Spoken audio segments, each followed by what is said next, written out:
Mastermind, Strategist for Hire, written by Clouds, read by Distracted by Books. Chapter 10. Hostages. What is this damn world coming to? Mitsuki exclaimed. Just last night, that damn mastermind gave the heroes the slip. Put a hero in the hospital too, from what I heard. It's just terrible.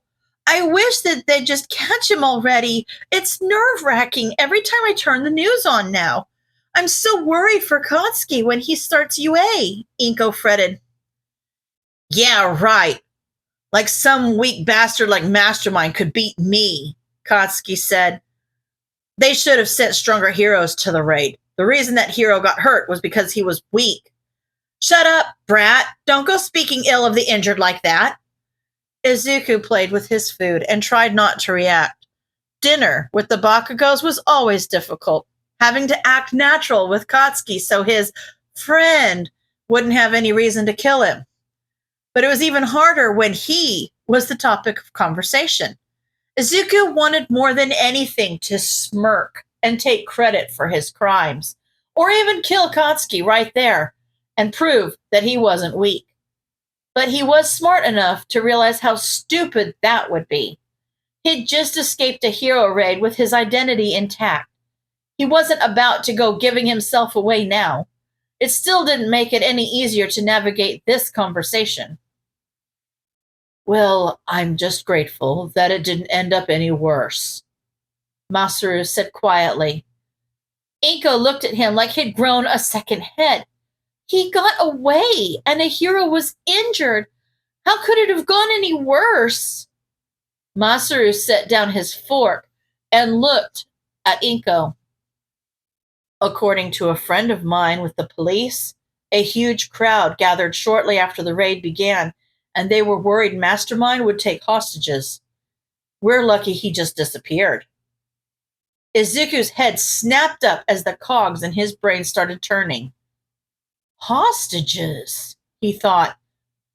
Now there's an idea. Did you enjoy dinner with Kotsky's family? You're kind of tired tonight. Izuku nodded. Yeah, it was great, as always. It's just, I'm kind of tired.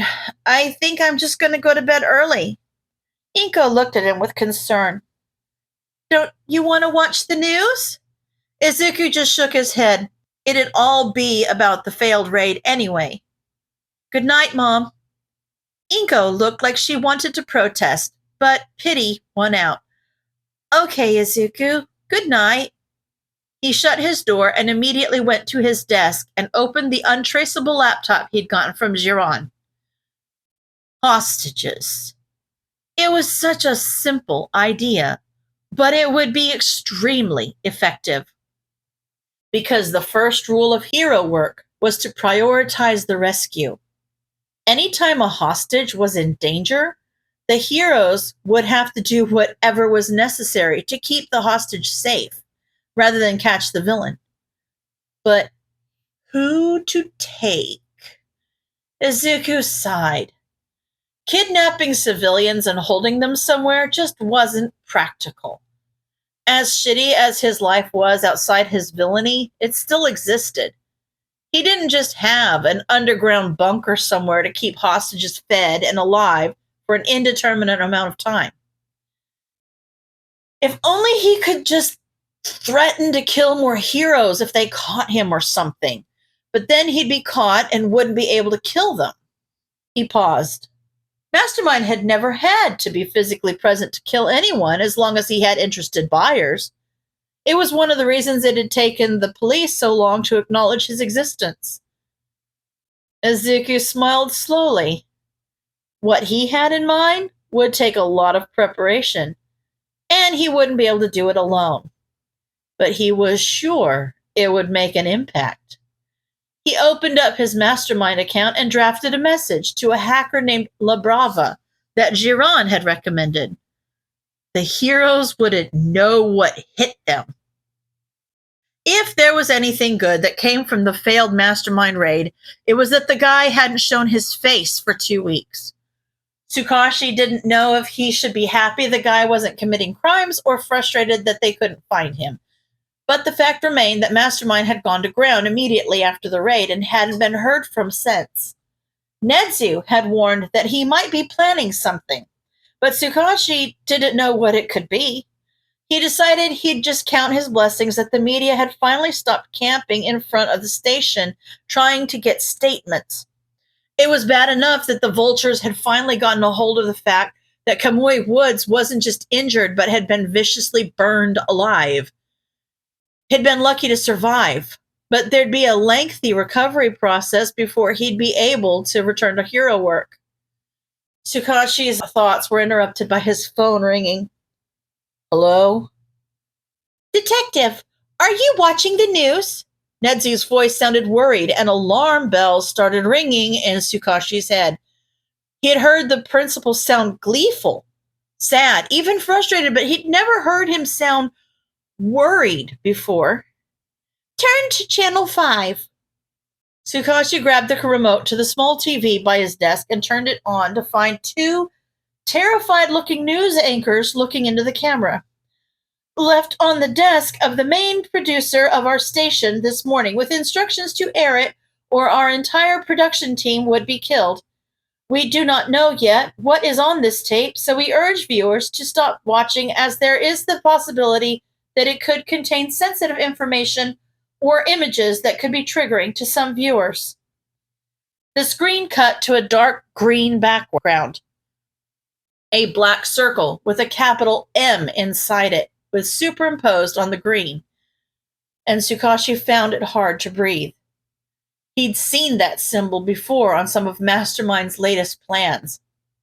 It was a sort of signature he'd added in the past few months, probably to discourage copycats. This was bad. The image faded to reveal Mastermind in a dark room, his toxic green eyes looking directly into the camera. His voice was somewhat distorted, but it still sounded young and male. Hello. For those of you who don't know me, my name is Mastermind. I'm the strategist behind the recent uptick in heroes' deaths. You're welcome, he said cheerfully. So, some of you may have heard already, but the heroes almost managed to catch me last week. He slow clapped. Congratulations, heroes.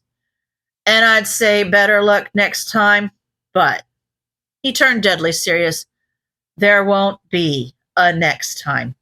You see, this video is just a courtesy to let you know that this is now a hostage situation. If I am caught or killed, the murder plans for all top 50 heroes will be automatically released to interested buyers. Tsukashi couldn't look away. Taking the top 50 heroes hostage? Mastermind couldn't be serious. Now, I know what you're thinking, but Mastermind, heroes can defend themselves. We can't take them hostage. His eyes took on a wicked glint. But you see, that's where you're wrong. I've proved over a dozen times that heroes aren't as invisible as you all want to believe.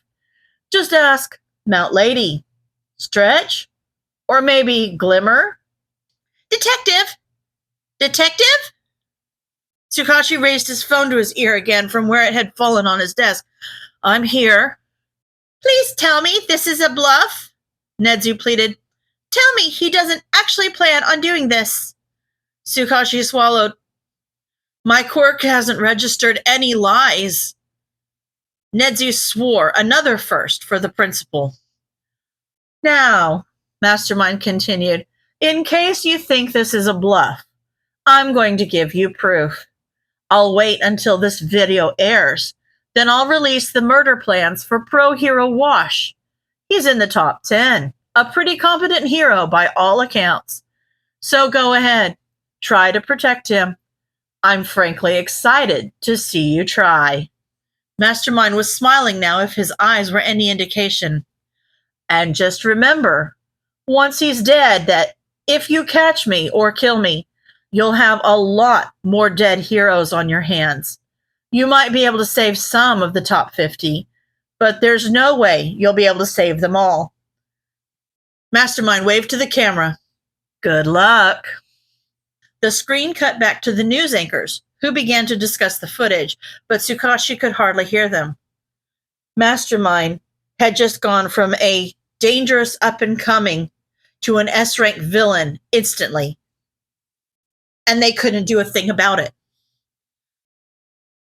I'm sorry, Wash. It'll just be for a few days until we can determine Mastermind's threat level. It's okay, Detective. Wash held up his hands placatingly. I understand the need for extra security. Mastermind had Japan on edge even before he announced his plan to take pro heroes hostage. I just hope everything works out and we can catch him soon. Tsukachi sighed and shook his head. You and me both. They were currently in a safe house, which meant that Wash had to take a few days off hero duty, but it wasn't the end of the world. At least this would prove to Japan that the police and heroes were able to protect the top 50 and render Mastermind's hostage situation harmless. It would all be worth it in the end. Start the stream! A voice called out, and Wash and Tsukashi immediately went on high alert. There wasn't supposed to be anyone but them here right now. The other officers weren't scheduled to arrive for another 20 minutes. Tsukashi took out his gun and looked at Wash, who nodded his head and took a place behind the detective. They flinched as an explosion sounded, and the door to the safe house flew open. 4 thugs ran in with gas masks, the one at the back holding a phone out in front of him. Tsukashi fired as Wash shot a stream of water at the villains. All of a sudden, Wash spasmed and fell to the floor. Wash! Tsukashi cried out. Ha! Water's an awesome conductor, isn't it, hero? The lead thug said. Tsukashi aimed for him, only to realize that one of their quirks created a bulletproof shield, and all his bullets were falling ineffectively to the floor. He grabbed a lamp, the nearest thing he could use as a weapon, and stood in front of the unconscious hero, preparing to make a last stand. One of the thugs rushed him, and Tsukashi knocked him aside easily, but the next grabbed his lamp and forced him to grapple. All of a sudden, his opponent let go of him and stood back, but rather than catch his breath, Tsukashi stiffened as he felt electricity run through him, and he fell paralyzed against the couch. Make sure you get this on camera. Mastermind wants the world to know what he's capable of.